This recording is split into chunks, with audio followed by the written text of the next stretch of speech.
नमस्कार मंडळी. ज्या पद्धतीने संतोष देशमुख यांचा खून झालेला आहे, त्यामागे अमित शहा आणि त्याचबरोबर अजितदादा पवार यांची दोघांची भेट सुद्धा झालेली आहे. सुरुवातीला अमित शहा यांची भेट अजितदादा पवार यांनी घेतलेली आहे. त्यांच्या माध्यमातून म्हणजेच अमित शहा यांच्या माध्यमातून जे अजितदादा पवार आहेत त्यांना सक्तीचे आदेश देण्यात आलेले. जर तुम्हाला धनंजय मुंडे यांना खुर्चीवर ठेवायचं असेल तर तुम्हाला भाजप सोडून बाहेर पडावं लागणार आहे. तुम्हाला तुमच्या परत राष्ट्रवादीत वापस जावे लागू शकते. त्या कारणाने तुम्ही तुमच्या काय निर्णय घ्यायचे, तुमच्या लेवलवर काय निर्णय घ्यायचे आणि धनंजय मुंडे यांना कशा पद्धतीने बाहेर खेचायचं हे तुम्ही तुमच्या पद्धतीने ठरवा. अशा पद्धतीची एक सक्तीचे आदेश अमित शहा गृहमंत्री यांच्या माध्यमातून देण्यात आलेले आहेत, असं सूत्रांच्या माध्यमातून सांगण्यात आलेलं आहे. आणि ज्या पद्धतीने धनंजय मुंडे असतील, वाल्मिक कराड असतील यांचे जे निकटचे संबंध आहेत, त्या कारणाने कुठेतरी वाल्मिक कराड यांच्यावर मोका लागत नाही. काही 8 आरोपी आहेत त्यांच्यावरच मोका लावण्यात आलेला आहे, परंतु मुख्य आरोपी असताना सुद्धा वाल्मिक कराड यांच्यावर मोका लागला गेला नाही. ही एक मोठी दहशत आहे आणि कदाचित ही दहशत धनंजय मुंडेवर यांच्यावर सुद्धा असायला पाहिजे, वाल्मिक कराड यांची आणि त्याचबरोबर अजितदादा पवार यांच्यावर सुद्धा असायला पाहिजे. त्या कारणाने कुठेतरी हे भीत आहेत मोका लावण्याकरता आणि याचाच आढावा या व्हिडिओच्या माध्यमातून घेण्याचा प्रयत्न करणार आहोत. नेमकं प्रकरण काय आहे आणि कशा पद्धतीची दहशत या ठिकाणी असू शकते. तर मित्रांनो, मी गणेश ठाकरे, आपलीच हवा या यूट्यूब चॅनलवरती आपलं सहर्ष स्वागत आहे. मित्रांनो, एक वेळ चॅनलला सबस्क्राईब करा जेणेकरून आपल्याला नवीन अपडेट पाहायला मिळतील. आता मित्रांनो, ज्या पद्धतीने संतोष देशमुख यांचा खून झालेला आहे, त्यानंतर जवळपास 1 महिना होऊन गेला, 30 दिवसाच्या वरती दिवस झाले, 34-35 दिवस झाले, परंतु यामध्ये काहीच आरोप्यांना यामध्ये मोका लावण्यात आलेला आहे. सुदर्शन घुले असतील, त्यानंतर काही चाटे असतील, सोनवणे असतील, काही 8 आरोप्यांना यामध्ये मोका लावण्यात आलेला आहे. परंतु मुख्य आरोपी यामध्ये कोण आहे, तो म्हणजेच वाल्मिक कराड. आणि ज्या पद्धतीने खंडणीची मागणी करण्यात आलेली आहे, खंडणीची मागणी झाली असताना सुद्धा खंडणीच्या माध्यमातूनच ते संतोष देशमुख यांचा खून झालेला आहे आणि कुठेतरी वाल्मिक कराडला यामध्ये बाजूला देण्याचा प्रयत्न करण्यात येत आहे. कुठेतरी धनंजय मुंडे यांचा सुद्धा त्यामध्ये हात असायला पाहिजे. त्या कारणाने कुठेतरी मोका वाल्मिक कराड यांच्यावर लागत नाही. आणि संतोष देशमुख यांच्या माध्यमातून काल संतोष देशमुख यांच्या भावाच्या माध्यमातून काल टाकीवरती चढून त्या ठिकाणी शासनाचा निषेध करण्यात आलेले.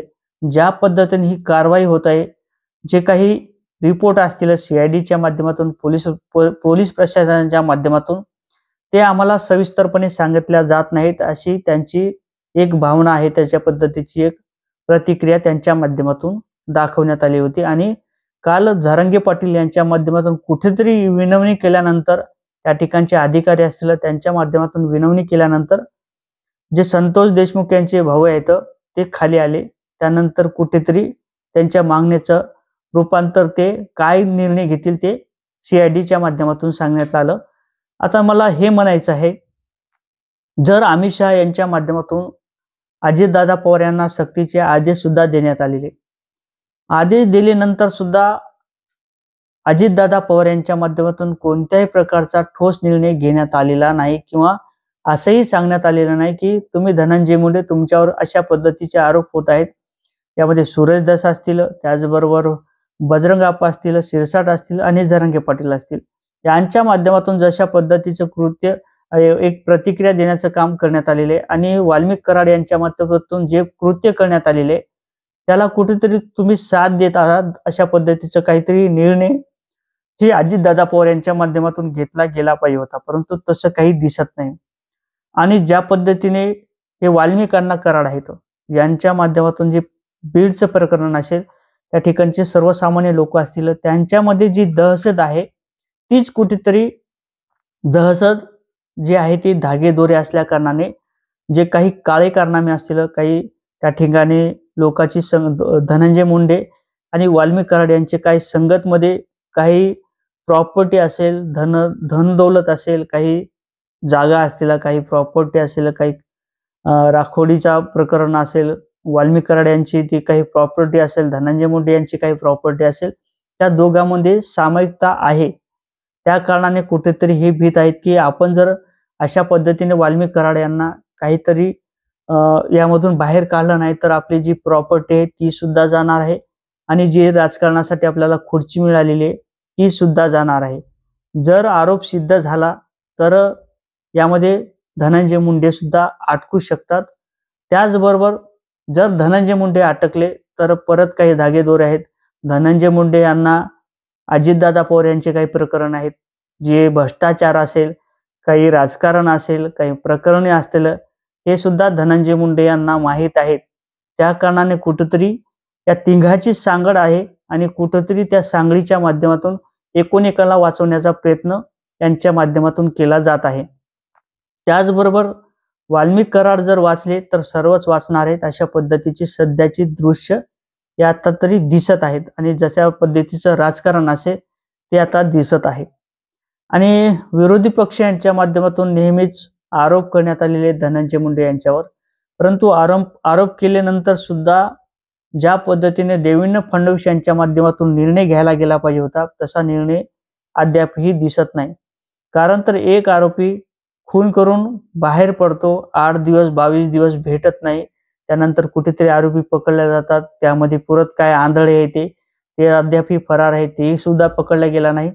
आणि CID असेल, पोलीस प्रशासन असेल, यांना कदाचित त्यांच्या पद्धतीचं काम हे केलं गेलं, म्हणजे त्यांचं जे काम आहे ते त्यांना त्यांच्या पद्धतीने करू देत नाहीत. अशा पद्धतीची परिस्थिती सध्याची या राज्यात दिसत आहे. आणि देवेंद्र फडणवीस कुठेतरी राजकारण करत आहेत का, त्यांची काय भूमिका आहे, किंवा मराठा OBC वाद परत काय पेटू द्यायचा, किती दिवस शांत होणार नाही, बोंबलून किती दिवस बोंबलणार आहेत, 8 दिवस, महिना, 2 महिने, 3 महिने, आणि कुठेतरी प्रकरण हळूहळू शांत होईल अशी त्यांना तरी सध्या वाटत आहे देवेंद्र फडणवीस यांना. मी डायरेक्ट आरोप करत नाही, परंतु सध्याची परिस्थिती आणि सध्याची चर्चा आहे ती सध्याची दिसत आहे आणि त्याप्रमाणे कुठेतरी हे दृश्य आता दिसू लागलेले आहे. मला सांगा, जर एखादा अधिकारी असेल, पोलीस प्रशासन असेल, त्यांना जर त्यांच्या पद्धतीने कारवाई करू दिली किंवा त्यांच्या पद्धतीने जे काही निकष लावतात, जे काही संविधान असेल, जे काही कायदा असेल आणि जे काही लाठीचार मारहाण असेल ती जर त्यांच्या पद्धतीने जर झाली तर निश्चितच कोणताही आरोपी असेल ते फडाफड बोलू शकतो. त्यानंतर हे आंधळे आहेत ते कुठे आहेत ते सुद्धा माहीत पडलं असतं. आणि या चाटेचा जो फोन हरपलेला आहे तेही कुठेतरी सापडला गेलं असतं. ज्या पद्धतीने चाटे यांचा मोबाईल हरपलेला आहे आणि चाटेचा मोबाईल जर हरपल्यानंतर सुद्धा तो सापडत नाही, ही एक मोठी शोकांतिका आहे. याच्यावरती सुद्धा आपण नवीन व्हिडिओ घेण्याचा प्रयत्न करणार आहोत. नक्कीच चॅनलवर नवीन असाल तर चॅनलला सबस्क्राईब करा, व्हिडिओ आवडला तर शेअर करा. जय शिवराय.